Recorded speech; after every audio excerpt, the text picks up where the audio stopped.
ایک ہے نماز ہم پڑھ لیتے ہیں، آپ نے سارا پڑھ لیا، سارا تعدیل ارکان بھی کر لی، لیکن اگر آپ کا اللہ کے ساتھ ڈائریکٹ کمیونین اور ڈائریکٹ کمیونیکیشن قائم نہیں ہوا تو نماز، جس کو کہ کہا گیا کہ الصلاۃ معراج المومنین، جو قرب حضور کو حاصل ہوا معراج میں، وہ ایک بندہ مومن دنیا میں رہتے ہوئے حاصل کر سکتا ہے نماز میں، اگر اس کی روح جو ہے واقعتاً ہم کا نام ہو رہی ہو، الحمدللہ رب العالمین الرحمن الرحیم مالک یوم الدین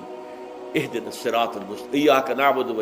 اگر ہم واقعتاً ایسے کہہ رہے ہوں کہ ہمیں احساس ہو کہ ہم اللہ کے حضور میں حاضر ہیں اور عرض کر رہے ہیں، سجدہ کریں تو حدیث میں آتا ہے کہ ایسے محسوس ہو کہ گویا کہ میں نے اپنا سر اللہ کے قدموں میں رکھ دیا ہے، یہ ہے نماز۔ اب جو گفتگو ہو رہی ہے یہ ہم کلامی ہے، الصلاۃ معراج المومنین، اہل ایمان کے حق میں یہ نماز جو ہے یہ معراج کے درجے میں، لیکن یہ نماز کیسے نصیب ہوگی اگر روح سوئی ہوئی ہے، دبی ہوئی ہے، پسی ہوئی ہے، مزمحل ہے یا مردہ ہے؟ یہ نماز کیسے حاصل ہوگی؟ چاہے آپ پانچوں وقت کی نماز پڑھ رہے ہو، چاہے آپ نے ہیبٹ بنا لیا ہو نماز کو، چاہے خوش بھی ہو گیا ہو، لیکن یہ کہ جب تک وہ روح بیدار نہ ہو، جب تک ہم کلامی نہ ہو، افلاک سے آتا ہے نالوں کا جواب آخر، اٹھتے ہیں حجاب آخر، کرتے ہیں خطاب آخر، جب تک یہ نہ ہو، جیسے کہ میں ایک حدیث قدسی انشاءاللہ آج سناؤں گا سورہ فاتحہ کے ضمن میں،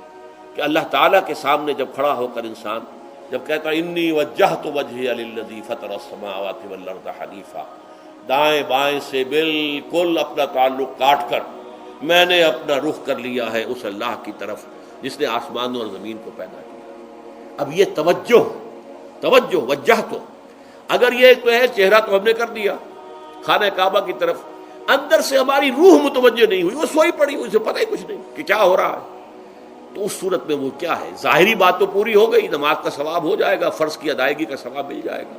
لیکن وہ اصل نماز تو حاصل نہیں ہوتی۔ یہ ہے وہ بات کہ وَإِذَا سَأَلَكَ عِبَادِي عَنِّي فَإِنِّي قَرِيبٌ، اے نبی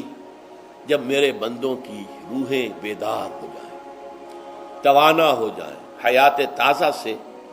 وہ ہم کنار ہو جائیں، اور پھر وہ میرے بارے میں پوچھیں، وہ میرا تقرب حاصل کرنا چاہتے ہیں، تو آپ سے پوچھیں تو کہیے میں قریب ہی ہوں۔ اجیب دعوت الداع اذا دعان، یہ ہے وہ دعا، میں ہر پکارنے والے کی پکار، ہر دعا کرنے والے کی دعا کو سنتا ہوں، قبول کرتا ہوں، جواب دیتا ہوں جہاں کہیں بھی مجھے پکارے۔ اذا دعان، اس میں در حقیقت وہ مفہوم آ گیا ہے there and then where ever، آپ اپنے گھر میں ہو کر پکاریں اللہ کو، آپ بستر پر لیٹے ہوئے پکاریں اللہ کو، الذین یذکرون اللہ قیاما وقعودا وعلی جنوبہم، ہاں ٹھیک ہے، بعض مقامات بعض اوقات قبول دعا کے لیے زیادہ سازگار ہے، حرم میں جا کر دعا مانگی جائے، اور منا میں، عرفات میں خاص طور پر، جبل رحمت پر خاص طور پر، ملتزم جو ہے کعبے کا اس پر خاص طور پر، وہ ایام بھی ہے خاص، لیکن یہ نہیں ہے کہ بقیہ دنوں میں آپ کے اور اللہ کے درمیان کو بڑا فاصلہ ہے۔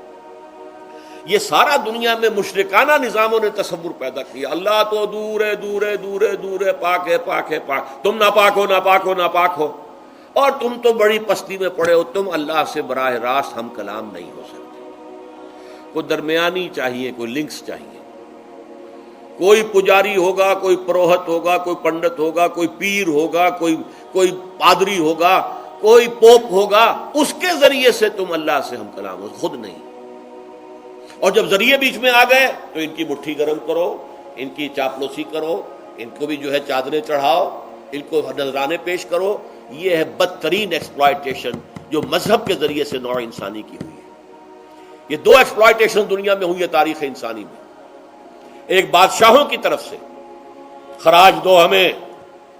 محنت تم کرو گے کھیت میں، آدھا حصہ ہمارے پاس آئے گا، ہم عیش کریں گے، ہم سٹینڈنگ آرمیز رکھیں گے تاکہ ذرا تم بغاوت کرو تو تمہارا سر کچل دیا جائے۔ یہ ایکسپلائٹیشن بدترین، مانگنے والا گدھا ہے، صدقہ مانگے یا خراج۔ دوسری طرف ہم بادشاہ ہیں، ہم چندر بنسی سورج بنسی خاندان ہیں، ہم راجپوت ہیں، حکومت کرنا ہمارا حق ہے۔ اور یہ پنڈت پروہت جو ہے وہ بھی کہیں گے کہ ٹھیک ہے، نصف لی و نصف لک وہذا قوم جاہلون، یہ عوام جو ہے ان کا خون چوسو، ہمیں یہ نذرانے پیش کریں، بتوں کو آ کے چڑھاوے چڑھائیں اور تمہیں خراج دیں اور ٹیکس دیں۔ They are to be exploited,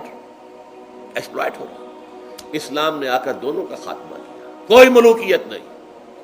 زکوٰۃ ہے تو غربا کے لیے، بادشاہ کے لیے نہیں ہے، یہ تو غربا کے لیے، لہذا کوئی ٹیکس نہیں۔ نمبر 2،